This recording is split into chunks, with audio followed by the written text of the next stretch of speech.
حضرت قاری محمد طیب رحمۃ اللہ نے اپنی ایک کتاب میں لکھا ہے، اللہ تعالیٰ قیامت کے دن اپنی رحمت کا اتنا اظہار کریں گے، اتنا اظہار کریں گے، اتنا اظہار کریں گے کہ ایک وقت ایسا بھی آئے گا شیطان بھی سر اٹھا کے دیکھے گا، اگر سب کے گناہ معاف ہو گئے ہو سکتا ہے اللہ میرے بھی گناہوں کو معاف کر دے۔ اے اللہ، اگر آپ اتنے رحیم اور اتنے کریم ہیں، آپ اپنی شان کریمی کا اظہار آج فرما دیجئے۔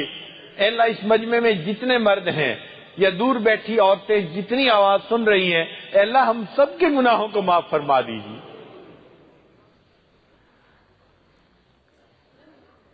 وہ کرشمے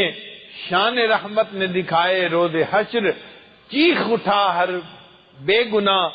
میں بھی گناہ گاروں میں ہوں۔ اے اللہ، تیری رحمت گناہ گاروں پر اتنی زیادہ ہے تو بے گناہ لوگ بھی قیامت کے دن کہیں گے اللہ ہم بھی گناہ گار ہیں، ہم پر بھی رحمت کی نظر فرما دیجیے۔ ایک شاعر نے کہا، اے اللہ میں آپ کی خدمت میں حاضر ہوں اور میرے پاس کوئی زیادہ راہ نہیں ہے، من الاعمال والقلب السلیم، نہ نیک اعمال ہیں، نہ ستھرا ہوا نہ سمرا ہوا دل ہے، مگر میں نے یہ سنا ہے کہ اگر کسی کریم کے سامنے کوئی بندہ جائے اور اپنے پاس بڑا سامان سفر لے کر جائے تو کریم اس بات کو پسند بھی نہیں کرتا، اور اے اللہ وہ زاد راہ بڑا ناپسند کیا جاتا ہے اگر کسی کریم کے سامنے جانا ہو۔ تو اللہ گناہوں کو آپ معاف کر دیجئے، اور میں بے سر و سامان آپ کی خدمت میں حاضر ہوا ہوں،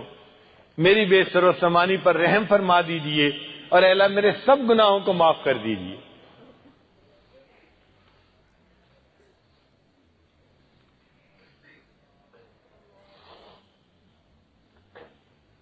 اللہ تعالیٰ کے لیے گناہوں کو معاف کر دینا بہت آسان ہے۔